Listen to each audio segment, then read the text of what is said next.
One. तो आज हम लोग control and coordination class 10th biology, ठीक है, इसका पहला पार्ट अपलोड हो चुका है। ठीक है, तो आज हम लोग ब्रेन्स के बारे में डिस्कशन करेंगे। लास्ट लेक्चर में हमने न्यूरॉन्स के बारे में डिस्कशन करा था, सेल बॉडी, डेंड्राइटिस के बारे में, एक्सन के बारे में। अब हम लोगों का जो नेक्स्ट टॉपिक है दैट इज़ माइंड, ठीक है, ह्यूमन ब्रेन। कुछ हम लोग रीडिंग करते हैं एनसीईआरटी की, फिर कुछ पॉइंट को निकालते हैं और डिस्कशन करेंगे। Human brain, it is a reflex action only function a spinal cord. देखिए, एक बात तो आपने लास्ट लेक्चर में पढ़ रखी थी कि जो हमारा स्पाइनल कॉर्ड और ब्रेन है ये आपको मैसेज पहुंचाते हैं। ठीक है, स्पाइनल कॉर्ड से होके मैसेज पहुंचेगा ब्रेन तक और फिर वहाँ पर आपको वो करना है। But in the reflex action में ऐसा नहीं होता है। आप तुरंत हाथ हटा लेते हो। जैसे मान लो कांटे के ऊपर आपका हाथ पड़ गया तो आप ये नहीं देखोगे कि भैया हाथ हटाए कि ना हटाए, मैसेज आएगा कि नहीं आएगा, आप तुरंत है। ठीक है, आप सॉकेट में उंगली लगा देते हो या करंट आपको लग जाता है इन केस, तो वहाँ पर आप क्या करते हो, ऑन द स्पॉट वहाँ से आप हाथ हटा लेते हो। ठीक है, ये चीज़ आपको याद रखनी है। फिर हम लोग यहाँ से टॉपिक को स्टार्ट करते हैं। Spinal cord made up of nerves which supply information to think about. ठीक है, ये अभी हमने जस्ट बताया। Thinking involve the more complex mechanism and neural connection. ठीक है, जो थिंकिंग होती है वो न्यूरल कनेक्शन पे ही होती है। These are the concentrated in the brain, जो ब्रेन में कंसनट्रेट होती है। Which are the main coordinated centre. अब यहाँ पर ब्रेन है तो ब्रेन के बारे में डिस्कशन होगा। Spinal cord and brain constitute the central nervous system. CNS के बारे में शुरुआत में बताया था बेटा।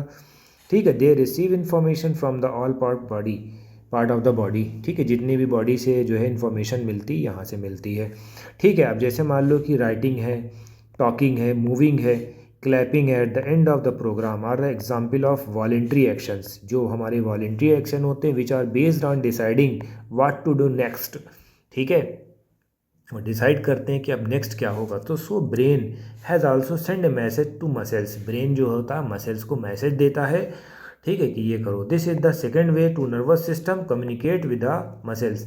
कुछ ऐसी सिस्टम में नर्वस सिस्टम जो है वो कम्युनिकेट करती है। ठीक है, ये चीज़ आपको याद रखना है। ठीक है, the part of the body facilitated by peripheral nervous system consisting cranial nerves. Cranial nerves हमारे माइंड में होती है, that arising from the brain and spinal nerves arising from the spinal cord. ठीक है, स्पाइनल नर्व जो होती कहाँ से अराइज होती हैं, that is arising from the spinal cord and cranial nerves arising from the brain. ठीक है, दोनों का कनेक्शन होता है, मैसेज को कन्वे करते हैं। But the brain allows us to think and take the action and that was thinking as you will expect. ठीक है, that accomplish through the complex design. ठीक है, इसको कॉम्प्लेक्स डिज़ाइन से कंप्लीट किया जाता है with the different part of the brain responsible for integrated different input output. ठीक है, वहाँ से डिफरेंट इनपुट आउटपुट मिलते हैं जिसकी वजह से जो है आपको चीज़ें पता चलती हैं। अब ब्रेन के 3 पार्ट होते हैं, फोर ब्रेन होता है, मिड ब्रेन होता है, हिंड ब्रेन होता है। ये हमारा थोड़ा से डिस्कशन था। अब हमारा जो मेन है जिसको हम स्कल बोलते हैं, हम उसके बारे में डिस्कशन करेंगे। Got it? Forebrain is the main thinking part of the brain. It is a region receives sensory impulse from the various receptors. जो हमारे various receptors हैं वहाँ से information को इनगल्फ करते हैं। Separate area of the forebrain और specialise for earring. ठीक है, जो forebrain का काम होता है, पूछा जाएगा what is the work function of the forebrain, your answer should be hearing, smell, sight, so on. There is a separate area of association, sensory information interpreted by putting it together with the information from the receptor as well as information. यहाँ से information को हमें मिलती है that are already stored in brain, जो brain में already store होती है. Got it? Based on all decision, it is made up of how to respond. हम respond कैसे करते हैं? Information pass to the motor area which control the movement. जो movement को कंट्रोल करता है, मसल्स को, आवर लेग्स मसल्स को. However the certain sensation are the distinct. कुछ सर्टेन सेंसेशन होती हैं, डिस्टिंक्ट होती हैं देखने पर, सुनने पर. For example, how do we know that we have eaten enough, कि हमने कितना खा लिया है. Sensation is feeling full because the centre association with hunger. अब हंगर के बात को कैसे पता चलेगा, हम भूख लगी है या हमारा पेट भरा हुआ है, इसको भी हमारा जो है फोर ब्रेन वो सॉरी ब्रेन का जो पार्ट होता है वो बताएगा। ठीक है, कि भूख कब लगेगी, कैसे खाना है, क्या खाना है, ये चीज़ आपको याद रखना है। छोटी मोटी पॉइंट्स हैं, इसको दिमाग में रखिए।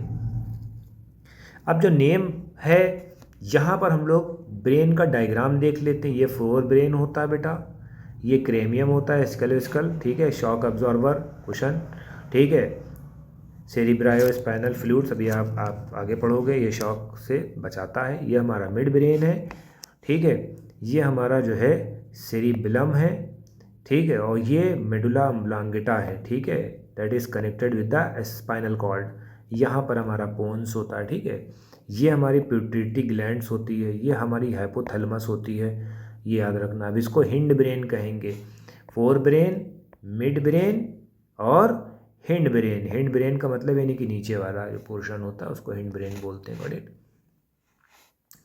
look at the use of the reflex that we have talked about the information our mouth water when we see the food। अब हम कोई चीज़ खाते हैं या हम किसी को खाता हुआ अच्छा हुआ देख लेते हैं, अच्छा खाता हुआ देख लेते हैं तो हमारे मुंह में पानी आ जाता है, ठीक है, our heart beating without thinking about it. In fact we can not control the action. कुछ हमारे एक्शन जो होते हैं वॉलेंट्री होते हैं, but some are involuntary, that is not our control, ठीक है। इसमें क्या होता है, simple reflex action change the size of the pupil and about out of action और moving chair it is another muscles movement, ठीक है। कुछ ऐसे मसल्स मूवमेंट होते हैं जिसको हम अपने कंट्रोल कर लेते हैं बट हमारी थिंकिंग पे कंट्रोल नहीं कर पाते हैं। Many of involuntary actions are control. जो हमारी इनवॉलेंट्री वो होती एक्शंस होती वो हमारे कंट्रोल में नहीं होती हैं। By the mid brain and hind brain all involuntary action जैसे ब्लड प्रेशर, सलाइवेशन है, वॉमिटिंग है, ये हमारे कंट्रोल में नहीं होती हैं। ये कंट्रोल में किसके होती हैं, ये इनवॉलेंट्री होती हैं, but that control by the medulla in the hidden brain, ठीक है। ये कौन कंट्रोल करता है, मेडुला। अब यहाँ से क्वेश्चन निकल के आएगा, इस पॉइंट से क्वेश्चन निकालो भाई। ब्लड प्रेशर, सलाइवेशन, वॉमिटिंग को कौन कंट्रोल करता है, मिड ब्रेन। कहाँ से, मेडुला से, ठीक है। Thinking about the activity, walking straight line, ठीक है, झूम झूम के चलते हो तो यानी कि कहीं ना कहीं ब्रेन का एक पार्ट कुछ ना कुछ प्रॉब्लमेटिक है, आपको अभी बताया जाएगा। Riding a bicycle, pick up the pencil are the possible due to part of hind brain, ठीक है, इसी को हम सेरिबेलम कहेंगे। It is a responsible precision of voluntary action. Voluntary action में जो प्रिसाइजन होता है उसको करता है, मेंटेन करता है पोस्टीरियर। तो आपका काम क्या है, सेरिबेलम जो होता है, ये यहाँ वाला जो सेरिबेलम होता है वो आपको बचाता है, ठीक है। इधर उधर लड़खड़ा के जो चलते हो, अगर ये डैमेज हो जाए, जैसे मान लो कोई इंसान कुछ दवा ववा खा लेता है, नींद में आ जाता, तो देखा होगा कि डैमेज हो रहा है, इधर से उधर जा रहा है, भाग रहा है, ठीक है, यानी कि उसका सेरिबेलम काम नहीं कर रहा है प्रॉपर, ठीक है। तो यहाँ पर हमने ये टॉपिक ख़त्म कर दिया है, इसको तीसरे टॉपिक में आई थिंक फिनिश कर देंगे, ठीक है। बस ये चीज़ें जो हैं थोड़ी सी दी गई हैं, इसको आप अपना पढ़ लेना, इसको हम और आगे से बताएंगे, ठीक है। इसके कुछ क्वेश्चन आंसर हैं वो हम करा देंगे, फिर हम प्लांट के बारे में हम बात करेंगे। तो आज का लेक्चर हमारा कैसा रहा, ये फुल एनसीईआरटी सीरीज़ है, ठीक है। तो हमारी वीडियो को लाइक करें, कमेंट करें, शेयर करें। Thank you.